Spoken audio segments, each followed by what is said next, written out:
adalah pertemuan kita yang ke-13. Minggu lalu kita menutupi pembahasan kita tentang hidup berkeluarga yang adalah juga sebuah panggilan. Hari ini kita melihat sebuah bentuk panggilan yang lain, yakni hidup membiara. Seperti apakah hidup membiara? Seperti apakah hidup membiara? Kita lihat yang pertama, arti dari hidup membiara itu bentuk hidup selibat, artinya hidup yang tidak menikah, untuk mengikuti Kristus secara total atau tuntas dengan berlandaskan nasihat-nasihat Injil, ya. Jadi di sini Kristus menjadi contoh atau model atau teladan dari hidup membiara. Dan arti yang lain dari dokumen yang sangat penting yang sering saya sebut pada pertemuan-pertemuan kita, Lumen Gentium, cahaya bangsa, artikel 44, itu melihat kehidupan membiara sebagai corak hidup atau cara mengikuti Kristus secara tuntas dengan 3 janji atau kaul, yakni kemurnian atau keperawanan, kaul kemiskinan, dan kaul ketaatan, dengan berlandaskan pada nasihat Injil. Oke?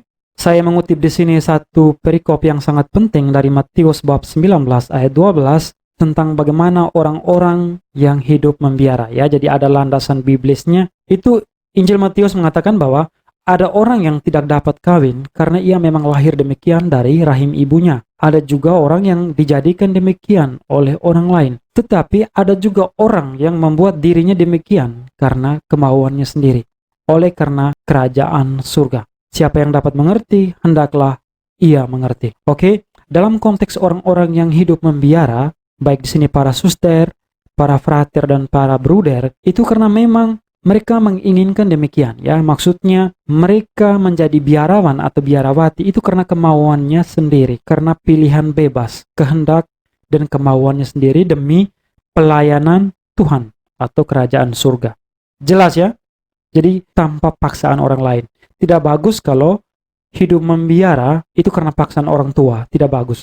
Next, kita lihat dari inti hidup membiara. Seperti apakah inti dari hidup membiara? Itu adalah bahwa ketika orang memilih untuk hidup membiara, itu dia bersatu dengan Kristus. Dia ingin memiliki hubungan yang lebih akrab, lebih dekat, memiliki relasi yang lebih khusus dengan Kristus. Dan Kristus menjadi pola atau contoh atau model dari hidup orang-orang membiara. Artinya dia mengikuti Kristus secara radikal, radix. Ini bahasa Latin artinya akar, radix. Artinya dalam arti yang positif, ya. Mengikuti Kristus lebih dekat, lebih dalam. Ya, seperti akar itu yang lebih menjorok dalam tanah. Semboyannya adalah mengikuti jejak Tuhan Yesus Kristus. Lumen Gentium artikel 42. Untuk orang-orang yang hidup membiara, doa itu sangat penting. Tanpa doa, kehidupan membiara bisa sangat kering dan gersang. Artinya dengan doa juga memberikan kekuatan bagi orang yang hidup membiara. Kita bisa membayangkan seperti air yang memberikan kesegaran bagi tanaman. Itu doa. Dasar hidup membiara adalah cinta Allah sendiri. Seperti Allah yang mengutus Yesus, putranya, menjadi saksi dan melaksanakan karya keselamatannya di dunia bagi manusia. Dan Yesus menjalankan tugas perutusannya itu dengan kepatuhan, ketaatan yang total kepada Bapanya, dan sebagai puncak itu kematiannya di kayu salib. Jadi di sini kepatuhan, ketaatan, kesetiaan Kristus kepada Allah Bapa itu menjadi model dan contoh kepatuhan dan kesetiaan orang-orang yang hidup membiara, para suster, para biarawan, biarawati kepada Tuhan. Jelas, ya? Jadi Yesus menjadi model hidup mereka. Kita lihat 3 ikrar atau janji kaul yang diikat atau yang diikrarkan oleh orang-orang yang hidup membiara. Apa saja itu? Ada 3, itu kaul kemiskinan, kaul kemurnian atau keperawanan, dan kaul ketaatan. Apa yang dimaksud dengan kaul kemiskinan? Itu maksudnya adalah orang-orang yang hidup membiara melepaskan hak memiliki harta layaknya Kristus. Karena kita tahu bahwa Yesus ketika hidup, itu dia melepaskan segala-galanya demi Allah Bapa. Rela meninggalkan keluarganya demi kehidupan publik, mewartakan kerajaan Allah, tidak memiliki apapun. Kaul kemiskinan juga maksudnya adalah sikap batin atau rela miskin, itu juga diungkapkan dalam bentuk nyata kehidupan sehari-hari, ya. Ini juga bisa lihat dari gaya hidup sederhana, lebih pada aspek asketik, dan juga pada aspek apostolik, yakni menyumbangkan harta. Ya, ada orang-orang yang hidup membiara, itu kadang ada juga yang rela menyumbangkan harta yang menjadi warisannya kepada biara di mana ia bergabung. Ada ya, jika kalian membaca buku-buku tentang biarawan-biarawati di zaman dulu, itu yang pada umumnya berasal dari keluarga bangsawan, orang-orang kaya, itu ada ahli warisnya.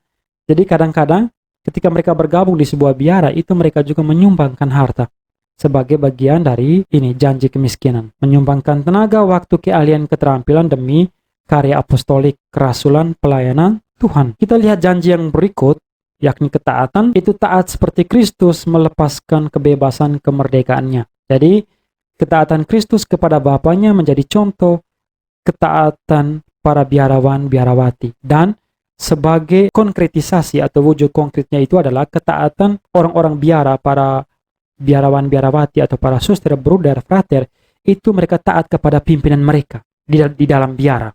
Jadi di sini ketika mereka taat kepada pimpinan mereka di dalam biara, itu secara tidak langsung mereka juga taat kepada Allah sendiri. Jadi ketaatan kepada pembesar di dalam biara, pimpinan tertinggi, itu adalah bentuk konkret dari ketaatan kepada Allah. Kenapa? Karena ketaatan atau kepatuhan kepada pimpinan biara itu dilihat sebagai guru spiritual, guru rohani, dan lebih pada aspek asketik. Oke? Kerelaan membaktikan diri kepada hidup dan kerasulan bersama. Ini aspek ketaatan. Next, kita lihat kaul yang berikutnya adalah kaul kemurnian. Maksudnya adalah para biarawan biarawati melepaskan haknya untuk hidup berkeluarga demi the kingdom of God, kerajaan Allah. Oke? Mereka rela hidup sendiri, hidup melibat demi sebuah bentuk keluarga yang lain. Ya, jadi orang-orang hidup dalam biara itu juga mereka memiliki keluarga yang baru. Ya, itu mereka menyerahkan diri secara total menyeluruh kepada Kristus, meninggalkan segala-galanya demi Kristus.